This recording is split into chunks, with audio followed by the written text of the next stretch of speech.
Le président Alassane Ouattara à Abidjan depuis hier, après une mission de paix de 48 heures au Togo. Au Togo, il a appelé à des élections législatives apaisées, sécurisées et sans violence.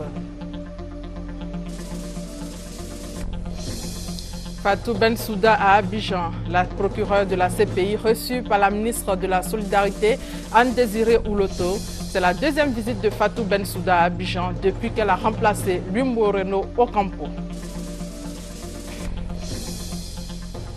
Au Mali, le fichier électoral définitif remis aux candidats. Près de 7 millions d'électeurs sont attendus aux urnes pour le premier tour de la présidentielle qui opposera 27 candidats et c'est le 28 juillet prochain. Bienvenue dans votre édition. Le chef de l'État a regagné Abidjan hier dans la soirée. Il a été accueilli à l'aéroport Félix Houphouët-Boigny de Port-Bouët par les membres du gouvernement. Rappelons que le président Alassane Ouattara a quitté Abidjan lundi dernier pour participer au 43e sommet de la CEDEAO au Nigeria. Après le sommet d'Abuja, il s'est rendu à Lomé le jeudi pour une visite de travail de 48 heures. Le président en exercice de la CEDEAO était donc à Lomé pour plaider pour des élections législatives apaisées qui auront lieu le 25 juillet prochain. Sur place à Lomé, le président a eu plusieurs audiences. La synthèse de toutes ces audiences avec Viviane Aïmé. Si au Togo, pouvoir et opposition sont d'accord sur la tenue des élections législatives le 25 juillet prochain, le risque était grand que les résultats de ces élections débouchent sur de graves querelles fratricides, d'où l'importance et l'urgence de la médiation conduite par le président en exercice de la CEDEAO, le président de la République Alassane Ouattara. Ainsi, au cours de son séjour de moins de 48 heures au Togo, le chef de l'État ivoirien a rencontré toute la classe politique togolaise, ainsi que les structures et organisations impliquées dans la résolution de la crise politique dans ce pays. Après le tête-à-tête qu'il a eu jeudi à son arrivée avec le président Faure Esozimna Gnassingbé, le chef de l'État ivoirien a eu vendredi plusieurs entretiens. Tout d'abord au palais présidentiel où il a été reçu par le chef de l'État togolais pour un tête-à-tête, suivi une heure plus tard par une seconde rencontre qui a enregistré cette fois la présence du président nigérian Goodluck Ebele Jonathan. Le président en exercice de la CEDEAO a aussi rencontré les structures et organisations qui ont joué un rôle de médiation au Togo, l'Union européenne, les États-Unis, l'Allemagne, représentés par leurs différents ambassadeurs, le PNUD, la commission de la CEDEAO, l'évêque d'Atakpamé, Monseigneur Nicomède Bariga, président de la commission Vérité, Justice, Réconciliation de 2009 à 2011. Les rencontres se sont poursuivies tout l'après-midi jusqu'en début de soirée avec l'opposition togolaise. Un premier groupe composé par l'opposition radicale, à savoir la coalition Arc-en-Ciel et le collectif Sauvons le Togo, le CST. Un second groupe composé par l'opposition modérée, l'UFC de Gilles Chryss-Olympio, conduit par son leader charismatique, et un troisième groupe composé par la mouvance présidentielle UNIR. Toutes ces rencontres se sont déroulées à huis clos. Le président de la République, Alassane Ouattara, président en exercice de la CEDEAO, et son homologue nigérien Goodluck Jonathan ont mené une série de consultations avec le chef de l'État togolais. Ces rencontres ont débouché sur un consensus de toute la classe politique togolaise pour la tenue d'élections législatives transparentes et apaisées. Viviane Aïmé, une fois encore sollicitée.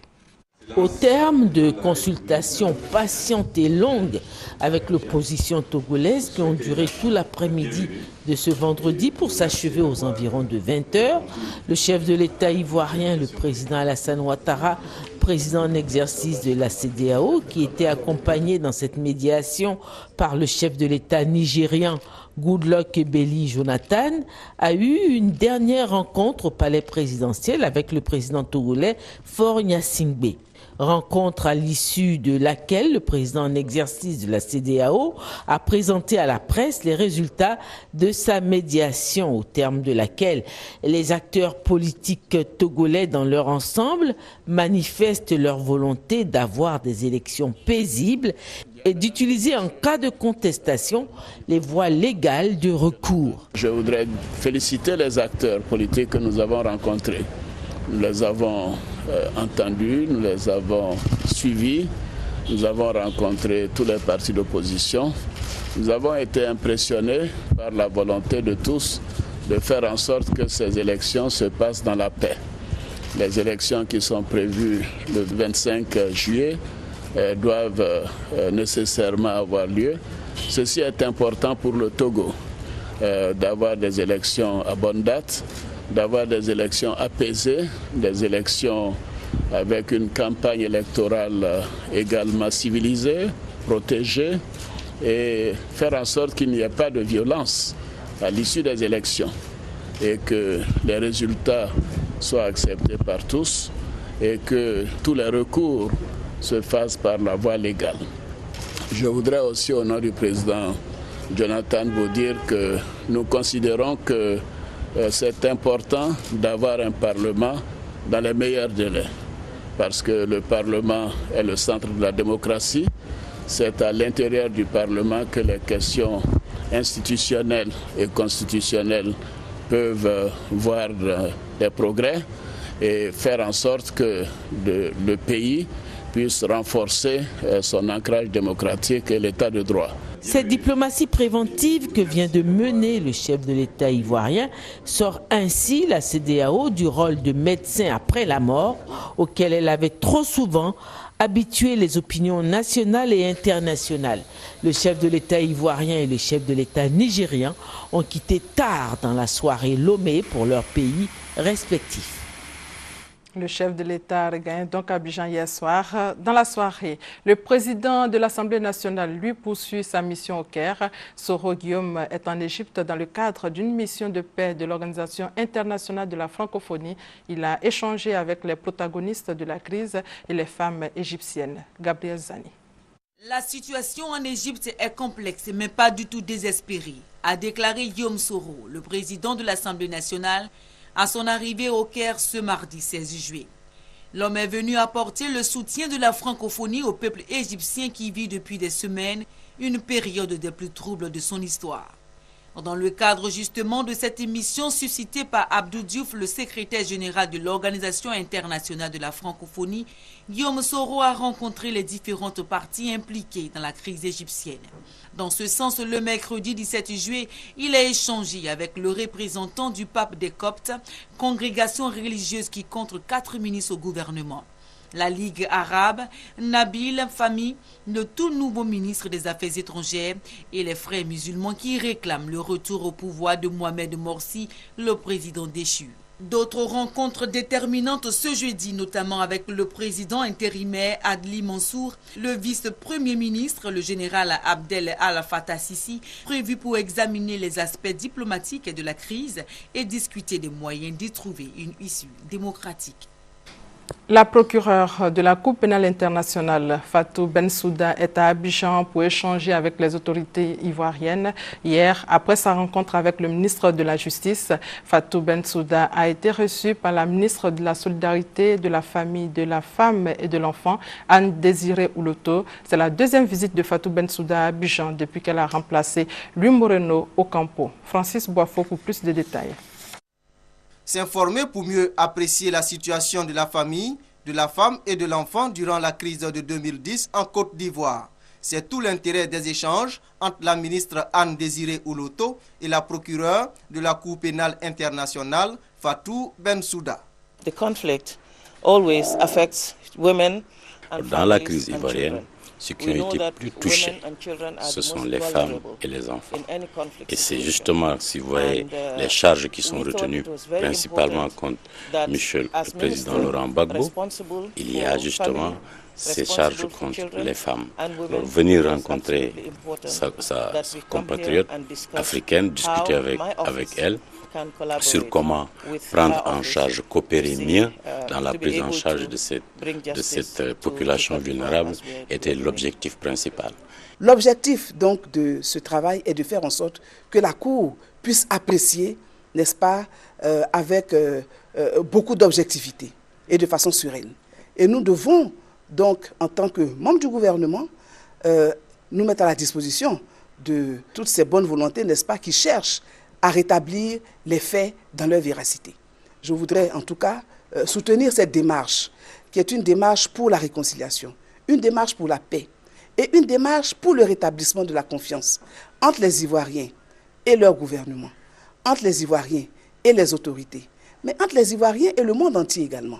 Devant la presse, la procureure de la Cour pénale internationale a dit la détermination de l'institution qu'elle dirige à rendre justice sur les actes de violence commis en Côte d'Ivoire durant la crise post-électorale. Les mines d'or des 33 villages du canton Youlé dans la région de Bois-Flé sont fermées. C'est une décision du ministère en charge de la Défense après les récents affrontements intercommunautaires dans le village, affrontements qui ont fait 3 morts et de nombreux blessés. Mamadou Kwasi. Tout est parti, selon Divin Goran Daniel, chef de village d'Angovia, localité située à une cinquantaine de kilomètres de Bois-Flé, d'une mesure prise par la chefferie traditionnelle de faire payer 2 fois par semaine une somme de 200 francs CFA aux orpailleurs pour la construction d'infrastructures éducatives et sanitaires. Mesure rejetée par les exploitants clandestins. Conséquence, affrontement entre autochtones et halogènes dans la période du 9 au 12 juillet dernier. Bilan, 3 morts, plusieurs blessés et des dégâts matériels importants. Les autorités politiques et administratives de la Maraoué ont salué l'arrivée du ministre en charge de la Défense, signe de l'intérêt que le président de la République, Alassane Ouattara, porte pour l'ensemble des populations. Occasion également de faire le point des actions menées sur le terrain, en vue de ramener le calme dans la localité d'Angovia. Venu apporter la compassion du président de la République aux populations, le ministre en charge de la Défense, Paul Kofi, a mis chacune des 2 communautés devant ses responsabilités, avant d'annoncer la mesure prise par le gouvernement relative à l'extraction de l'or dans les 33 villages de Yolet, dans la région de Bois-Flé. Il faut fermer les mines sur les 33 villages, il faut arrêter de prélever toute taxe, quel que soit le montant, vis-à-vis des populations. Paul Kofi a également lancé un appel à l'apaisement et à la réconciliation. Message bien reçu par les populations. Je suis vraiment content de l'arrivée de monsieur le ministre de la Défense et de sa délégation. Cela nous comble de joie, cela nous rassure. Surtout le message de paix qu'il a apporté, nous en ferons bon usage. Le ministre est venu passer un message réconfortant, un message réconciliateur. Donc nous le remercions. Nous allons le transmettre à la population, le répéter à la population, afin que l'harmonie règne comme par le passé. Le calme est donc revenu à Angovia et au-delà dans tout le canton Yolet, où les 2 communautés se sont engagées à revivre ensemble comme par le passé. Pendant 2 semaines, les agents des forces de l'ordre des 16 pays de l'Afrique de l'Ouest ont été formés à la lutte contre le terrorisme. L'initiative est de l'Interpol qui fait de la lutte contre ce fléau une priorité. Mamadou Kwasi. Face à la montée en puissance du terrorisme dans le monde entier, la CEDEAO veut préserver son espace. La communauté économique des États de l'Afrique de l'Ouest a édité un manuel de formation pour lutter contre le terrorisme. Aujourd'hui, Interpol explique le contenu du manuel à ses agents des 15 pays de la CEDEAO et ceux de la Mauritanie. Il s'agit pour la police internationale de lutte contre la criminalité d'uniformiser et d'harmoniser les compétences et les expertises dans la lutte contre le terrorisme. Si nous ne prenons pas de dispositions, si les choses devraient continuer comme c'était, il n'y aurait pas de stabilité, il n'y aurait pas de paix et il n'y a pas de développement sans paix et sans stabilité. Les moyens et les équipements dont bénéficient les pays développés ne sont pas à la portée de l'Afrique de l'Ouest maintenant. Donc dans le moyen et long terme, il s'agira pour l'Afrique de l'Ouest de faire en sorte qu'elle puisse se doter de l'équipement militaire approprié pour faire face à une telle menace, d'où qu'elle vienne. Le représentant du directeur général de la police nationale invite les participants à aider un relais dans leurs pays respectifs, afin de maintenir la paix dans la sous-région. Contribuer à améliorer la coopération régionale, l'échange d'informations et le partage des meilleures pratiques. Law enforcement agents have to be well trained. Les participants à la fin des 2 semaines de cours ont promis tout mettre en œuvre pour prévenir et combattre le terrorisme sous toutes ses formes en Afrique de l'Ouest. Les préfets des régions du centre et du nord ont participé à un atelier visant à renforcer leurs capacités sur la lutte contre la prolifération et la circulation illicite des armes légères et de petit calibre. Il s'agit pour les initiateurs de cette formation de permettre à ces autorités administratives de mieux coordonner leurs efforts de lutte contre ce fléau. Kwadjo Kwame pour plus de détails. 640 millions d'armes légères et de petits calibres circulent dans le monde. 3 à 10 millions en Afrique au sud du Sahara et en Côte d'Ivoire 80% de vols à main armée et le volume des infractions se sont accrus de 12%. Cette prolifération des armes est à l'origine de l'insécurité galopante. Ce triste tableau a amené la Commission nationale de lutte contre la prolifération et la circulation illicite des armes légères et des petits calibres à initier des sessions de renforcement des capacités au profit du corps préfectoral à Bouaké. Nous ne pouvons pas agir sur le terrain sans associer ceux qui sont chargés de coordonner l'action gouvernementale sur le terrain. Donc il s'agit de leur donner des outils, des informations afin que les actions soient mieux coordonnées et qu'on ait des résultats. 20 autorités préfectorales des régions du centre et du nord ont reçu une formation sur le sujet afin de mieux assurer la coordination et la supervision des activités de lutte contre la prolifération des armes et leur circulation illicite dans leur localité.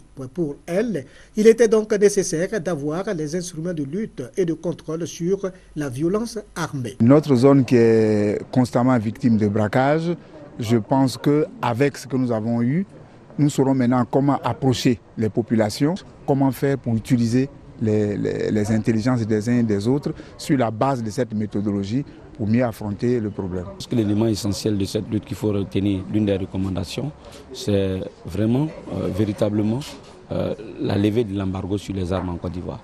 Cette levée de l'embargo va permettre à notre pays de se doter d'un ensemble de logistique pour mener à bien cette lutte.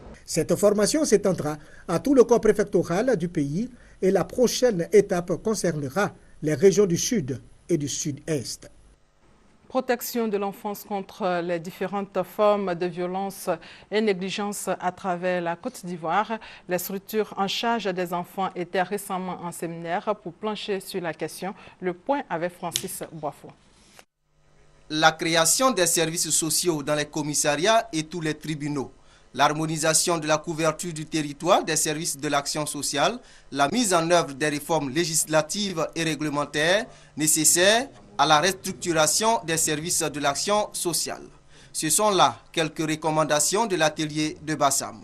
Atelier sanctionné par la mise en place d'un comité multisectoriel. L'entente multisectorielle constitue un engagement des ministères, des établissements et des organismes concernés par la question de l'enfant, ému par une volonté commune et forte d'agir vite et bien pour protéger de façon concertée les enfants victimes de violences physiques, de violences sexuelles, psychologiques ou simplement de négligence. L'exploitation abusive des enfants dans les ménages ou à des fins commerciales, le refus de donner à boire ou à manger à un enfant, les injures sont considérées comme des violences faites aux enfants. Les populations ivoiriennes doivent contribuer à l'éradication des violences en dénonçant les auteurs auprès des structures sociales en vue de la prise en charge des victimes. Cette prise en charge fait intervenir les acteurs des services sociaux, de la santé, de la sécurité, la justice, l'éducation et la communication. Communication surtout entre les structures et les parents en vue du retour des enfants dans leur famille d'origine. D'où la nécessité pour l'atelier de renforcer les capacités des acteurs sociaux dans les communautés. En Côte d'Ivoire, de nombreux enfants sont sans extrait d'acte de naissance. Information révélée par le Sahara, service d'aide et d'assistance aux réfugiés et apatrides. Pour trouver une solution à cette situation, le Sahara a procédé à la distribution gratuite de près de 2000 jugements supplétifs dans la région de la Marawi. Maïsako pour plus de détails. La remise de ces 1815 jugements supplétifs a été l'occasion pour le représentant du ministre d'État, ministre des Affaires étrangères, l'ambassadeur Ezouan Timothée, de rappeler aux populations de Voué-Boufla et Goïtafla l'importance de la déclaration de leurs enfants à l'état civil de leur naissance. L'ambassadeur a également exhorté les ressortissants des deux localités à scolariser tous les enfants en âge d'aller à l'école pour une relève rassurante. Dans leurs interventions, les sous-préfets de Voué-Boufla, Trabi Marie-Ange et de Goïtafla, Djadazo Albert, ont salué les actions du Sahara et de l'UNHCR en faveur des populations en détresse et encouragé les deux organismes à poursuivre sur leur lancée. Les bénéficiaires satisfaits ont pour leur part émis le vœu que cette opération de distribution gratuite de jugements supplétifs s'étende aux autres villes de la Marawi. Des douaniers, des juristes et des opérateurs économiques au thème de 5 jours de travaux viennent de sortir un projet de loi sur un nouveau code des douanes et un projet d'arrêté sur le guide de procédure des contrôles après dédouanement. Jean-Jacques Ouamiala. Le code qui régit les douanes ivoiriennes existe depuis 1964. Près de 50 ans après, ce code n'est plus adapté aux réalités. Quant au guide de procédure, des contrôles après dédouanement, certains de ces tests méritaient d'être revus et corrigés. À Grand-Bassam, douaniers, juristes et opérateurs économiques ont réfléchi sur la question.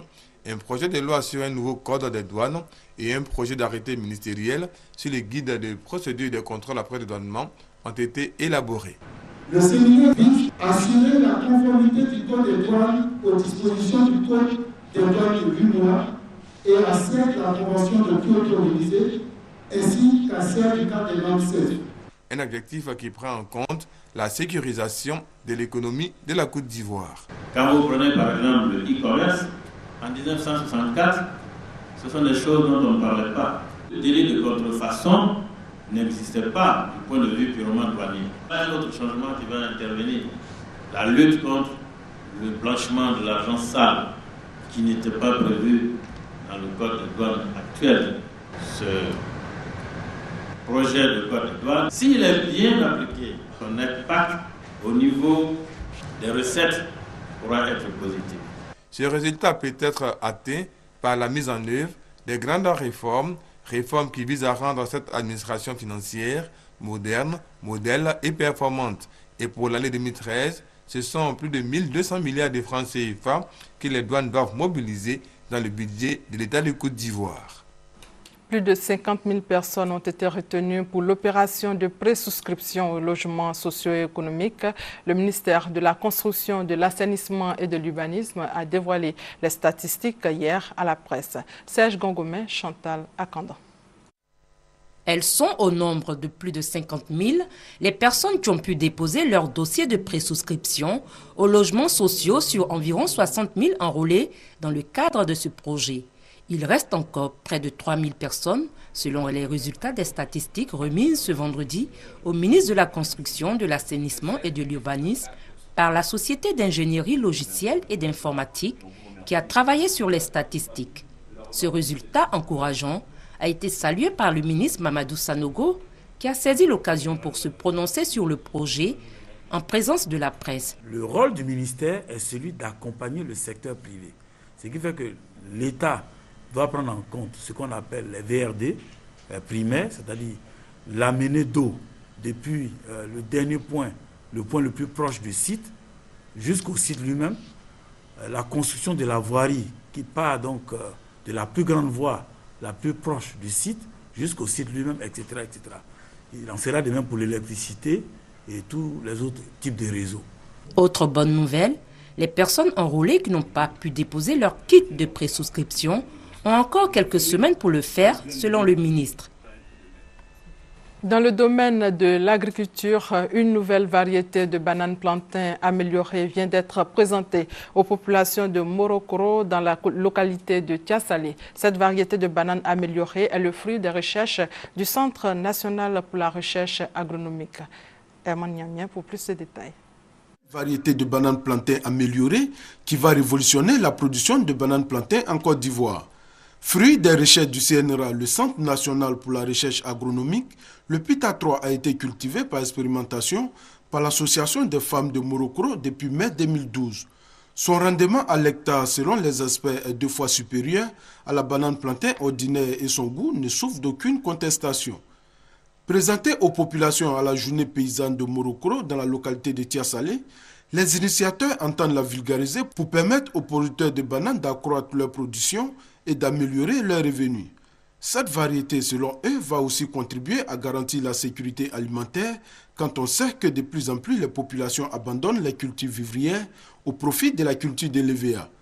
L'expérimentation de la banane plantain améliorée a été possible grâce à l'ANADER, l'Agence nationale d'appui au développement rural, qui a signé un partenariat avec le FIRCA, le Fonds interprofessionnel du Conseil agricole, pour la mise en œuvre du programme de productivité agricole en Afrique de l'Ouest. Cette cérémonie a été aussi marquée par une visite guidée de 2 parcelles expérimentales pour permettre à l'assistant d'apprécier les 2 variétés à l'état végétatif et par des tests de dégustation comparer le goût des 2 variétés de bananes plantain. Les acteurs nationaux du secteur du transport s'organisent. Ils ont mis sur pied une mutuelle, la Mutuelle nationale des transporteurs routiers de Côte d'Ivoire. Sa mission, œuvrer pour l'amélioration des conditions de vie des transporteurs tout en luttant contre les maux qui minent le secteur. Léon Brou. Le taux élevé des accidents de la circulation, les difficiles conditions de vie et de travail des transporteurs routiers. Ces quelques mots qui illustrent la contribution des chauffeurs au malaise dans le secteur du transport, préoccupation de la Mutuelle nationale des transporteurs routiers de Côte d'Ivoire, Munatrosi. La mutuelle, selon son président Doumbia Abdoulaye, va changer les donnes. À la clé, des formations continues pour renforcer les capacités des chauffeurs en matière de conduite. Également au programme, l'initiation des conducteurs au civisme et au sécurisme pour la prise en charge élémentaire de leurs passagers en cas d'incident pendant le voyage. Appelant les transporteurs routiers de Côte d'Ivoire à adhérer à ces activités, le président de la Munatrosi a eu le soutien du maire de Soubré et d'autres acteurs de développement. Tous ont expliqué que la Mutuelle nationale des transporteurs routiers de Côte d'Ivoire est un outil pour la réorganisation du secteur du transport qui permettra de redorer l'image des conducteurs de véhicules de transport en commun. Être propriétaire d'un véhicule aujourd'hui, luxe ou une nécessité, Herman Niamien a posé la question aux populations. Regardez. Longues heures d'attente aux arrêts de bus, grève parfois injustifiée dans le secteur du transport. Humeur des transporteurs qui décident de la distance et fixent souvent le tarif du transport selon leur volonté. Autant de désagréments qui poussent aujourd'hui le citoyen moyen d'Abidjan à vouloir s'offrir un véhicule.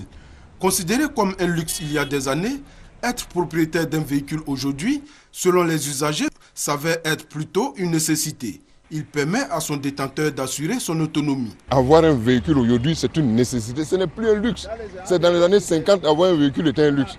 Aujourd'hui, vous avez 3 à 4 millions, vous avez un véhicule. On dépense trop dans le transport. Quand nous on fait le calcul du matin jusqu'au soir, en allant des 4 côtés d'Abidjan, on fait le calcul, si vous avez un véhicule, vous mettez ça en carburant, c'est moins que lorsque vous prenez le transport. C'est un moyen pour gérer les affaires. Ce n'est pas un luxe. Ce n'est pas parce qu'on a beaucoup d'argent qu'on doit acheter une voiture. Je pense que maintenant, la voiture, c'est vraiment une nécessité, quoi. Parce que ça facilite le déplacement. Les revendeurs, tout en reconnaissant qu'avoir un véhicule de nos jours est une nécessité, précisent toutefois qu'il demeure encore un privilège. Parce que, disent-ils, la seule volonté d'avoir un véhicule ne suffit pas. Il faut aussi avoir les moyens. Sur les parcs, nous recevons plus de gens qui ont les moyens pour s'acquérir des véhicules. Voilà. Mais dans un premier temps, c'est une nécessité. Pour le citoyen ivoirien, pour un véhicule, c'est une nécessité. Mais les moyens font défaut, que c'est les riches qui viennent sur le parc pour pouvoir acheter des véhicules. Les sociétés, même difficilement, ils arrivent à acheter des véhicules ici. Toutefois, en demandant les performances par-ci, par-là, c'est parce que c'est difficile qu'ils passent par toutes ces étapes-là aussi. C'est nécessaire aussi. Et puis bon, c'est un luxe parce que pour avoir un véhicule, c'est pas facile. Il faut vraiment avoir un moyen. Voilà, tu ne peux pas payer à 150 000 francs puis avoir un véhicule. Non, ce n'est pas possible. Les embouteillages interminables d'Abidjan traduisent cependant qu'être détenteur d'une voiture n'est plus une question de prestige, mais plutôt une utilité. Selon les populations, la priorité de la plupart des personnes à revenus moyens aujourd'hui est d'avoir leurs propres moyens de déplacement. Et ce n'est pas le guichet unique automobile d'Abidjan qui dira le contraire.